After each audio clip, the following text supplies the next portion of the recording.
And then past it, there is this huge bank or casing in which there are so many unbelievable hundreds and hundreds of platinum coins. Platinum is the most valuable metal and coin in Dungeons and Dragons. They are worth a lot more than a gold piece each. And there are hundreds and hundreds and hundreds of them in there. And they are sliding down this trough steadily into this space. That's not what I'm looking for. And next to it on either side are two floating in the air golden discs, like great big coins floating there and turning slowly in different angles independently of each other, floating right there and glowing, glowing, glowing. Hi there, I am a holy object. Hi there, I am magic. Hi there, I am what I was told about. Hi there, I want you.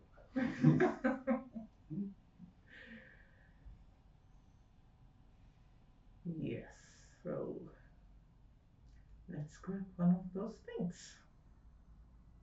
What could happen? Okay, so you have, that's your, with all the creeping and crawling and looking through the door and assessing the situation, that's as far as you get this round. Okay. As you proceed, I will tell you this, you will get a good look and see that the coins are dissolving and disintegrating and creating that mist.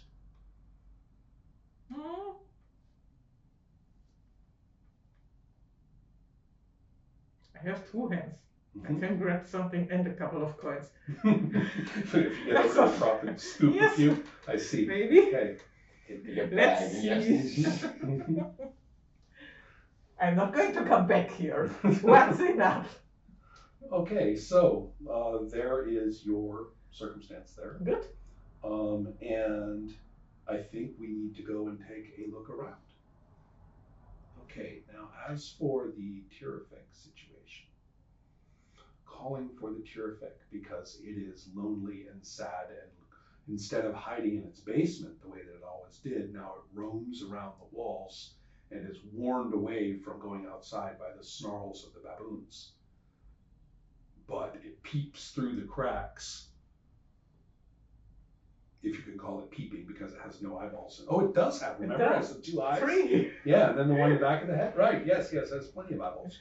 And so therefore, yes, its big blinking eyeball is peering through the cracks and has been watching the fight. It was, it wants to know what's going on. It's curious now about what's out there. It even got to wander around a little while before it was made to go back. So, perhaps the sacrifice of a good person in this altar would be a fine way to convert it to the forces of evil and chaos. That's how the baboons look at it anyway. And so, and who knows? I mean, nothing wrong with being a minor saint of evil, right? Evil is fun. Okay. I have its abilities and things right here.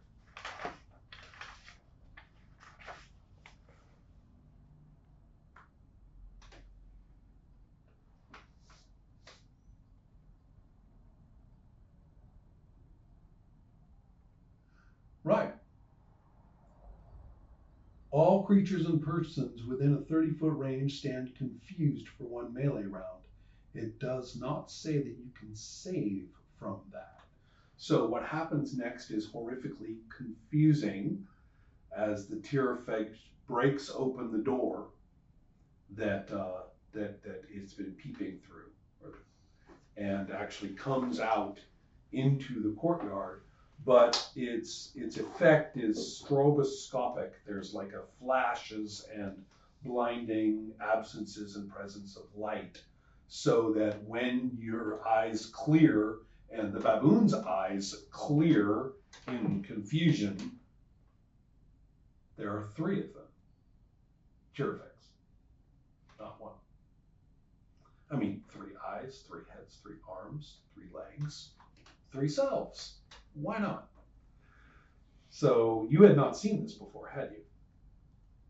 No, you were busy fighting bone devils and stuff when this was going on back at the place. So you have not seen this before, so it's quite confusing to you. And they will operate as Phantasmal Force, which is this spell here, which I believe does exactly the same damage as the Tirfeg itself. Yes, all 3 Tirfegs will in fact be able to attack while everybody is standing confused. Wow.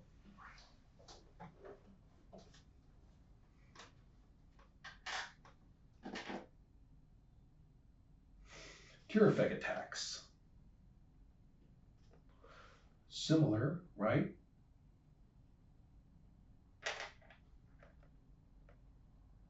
It's first spikes. If both spikes hit a victim, the central one. Right. Okay. Let's see here. So, Tirfeg.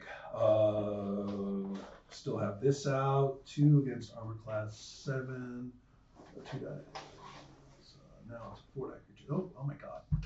God, it's easy for these things to hit. 8 or higher. This is 1 Tirfeg striking a baboon. Hits doing. This is the same one that you wounded earlier. 4 more points of damage. And since it has struck it with both of its side spikes, the central arm just reaches out casually and grabs it around the neck. Ouch. For 1 more point of damage. That baboon is struggling in the grip of this Tirfeg. Now the question is how smart is the Tirfeg? Not very. The smart thing to do is for the other ones to attack the same baboon. How random do it? Well, it's a pretty freaking random creature, okay? There's just going to be a 1 to 2, it attacks the same baboon. 3 to 4, it attacks baboon number 2. 5 to 6, it attacks baboon number 3. Baboon number 3, sadly. Same thing though.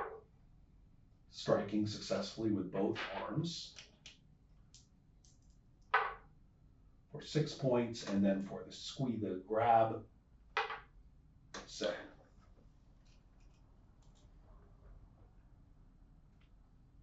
Still though, 2 baboons have been struck by 2 Tirfegs. And squeezed. Neck squeezed. Each one. Irk. Only 1 spike hits the second baboon. Actually, wait. All over, remember? 3rd Tirfeg. I have to find out which baboon it hits, right? Same one as the 2nd Tirfeg. So, this time, missing, just hitting with 1 for 4 points though. That baboon is grievously injured, although not yet dead.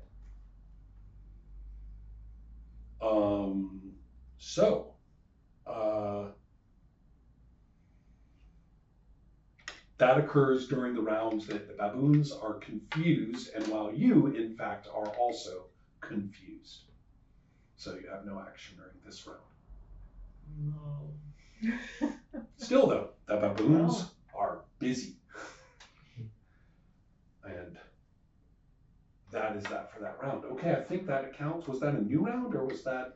No, that was... I think that was a new one. So let's go ahead. What's going on with you?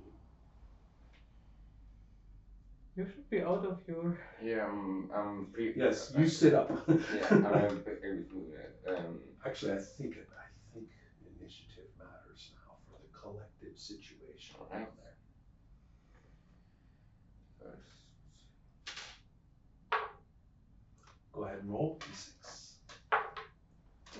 Okay, Hork and company. Hork, Thanos, the newly gooded godling of the center for universal munificence, and all of the bugs under its command.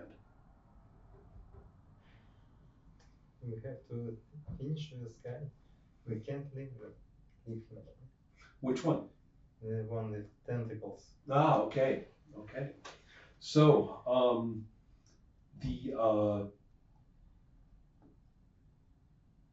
the coil, the weird creature, says yes, but devotes itself to gathering up the fallen little carving of the peace frog, carefully picking it up. That's what it's doing. Has to look around, and it's big and it's small, so it takes a little work to find the thing. It's kind of poking around for it. So that's what it's doing. But all of those bugs and things, bzzz, fly, wriggle. I'm not even sure I'm going to bother to roll for all of those things attacking this dude. I really don't think they're going to do well. The ones in there are going to struggle free, going pop, pop, pop, pop, like I said, and they will attack as well. And it did not have time, because it lost the initiative, to get into the small room to make use of the magic thing. Or have a dispute with Alexian about it. Who knows? That would have been interesting too. But that doesn't, no, there is a whole lot of insect justice being delivered in that space.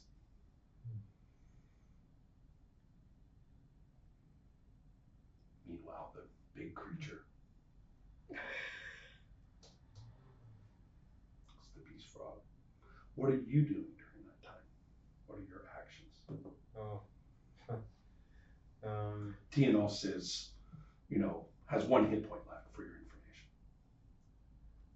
I order him to get out. Maybe I help him get out of this place. Entirely? Yeah, he shouldn't be here. Are you guys, are you going to help the insects? The people, the surviving people? Yeah. Sure. Okay. Now, there were a bunch of fire beetles about this long that had formed up into the main entrance area that you had come through before. And fire beetles will turn their bottoms toward you and go poof, and there will be a huge burning acrid gas that explodes and stuff. But they're not going to do that because they had been called by the creature as well. So they had come in here and are lumbering on the ground toward the main area. So you basically are walking in the opposite direction with Thanos and gathering up people and to getting them out of there. So that's your plan right now. The creature communicates with you through a weird vibrational telepathy, letting you know that it come back soon.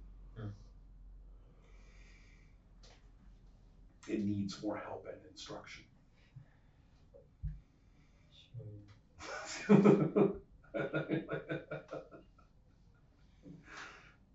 I'm sort of amazed that Hork lived through any of that, but I tried. I did try.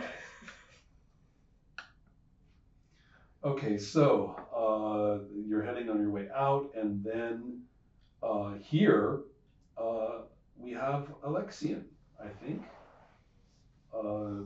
Whatever you hear buzzing from this spot, and horrible, horrible, horrible noises of terrible fatality.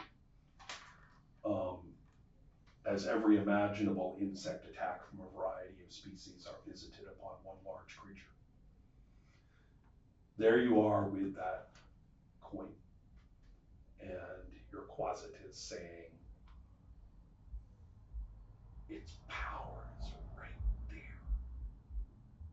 Oh, I cannot take it. Ah. This one, yes, provides the temple's current focus. Oh, right. So it would have altered. Right. It is actually undergoing a transformation of purpose right now. It's changing to good before your very eyes. I don't know what good looks, smells, or sounds like, in the abstract, but whatever it is, it's doing that. I take a stop from being good. There you go. So. No good allowed. Excellent.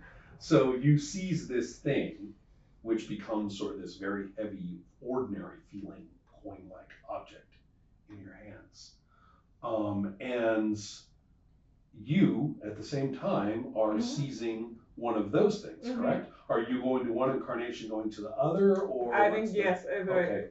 If she doesn't get overwhelmed by the coins falling into the. Yeah, she says they're disintegrating. Forget about it. Take the big one. Oh, she dies a little and goes and gets it. As you seize these things, this effect, that phosphorescent effect, disappears, and with it, the great big draconic creature disappears. However, you don't know this because you have headed out into this area. So the effect is over. Let's leave. I head back towards the bigger. Right. The only problem with that is 10 million insects, now no longer under command. But let's take a look at what your closet can do for you. Fear. The closet should be able to help you a little bit with this. And given the artifacts that you're carrying, I think there's a lot of residual magic. And remember that it can be call upon the intelligence of a demon lord if it needs to. So I'm going to say your closet is again going to be very smart. Okay. Good to me. Ooh. The closet is able to contact a lower plane once per week to help its master decide some course of action. Like a commune spell, but 6 questions are allowed. I think that you touching this thing qualifies.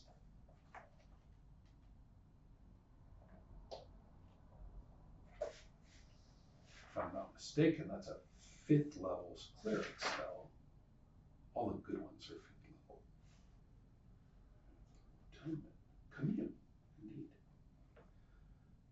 The cleric is able to contact his or her divinity or agents thereof and request information in the form of questions which can be answered by a simple yes or no. You are allowed 6 questions as per the closet. So therefore, the answers given will be correct.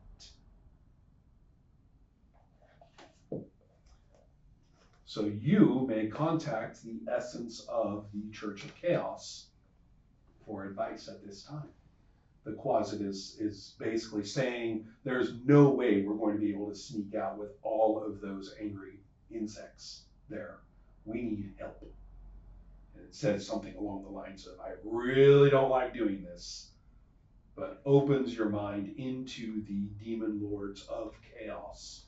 And you, in a state of horrific hallucination, are able to ask these questions.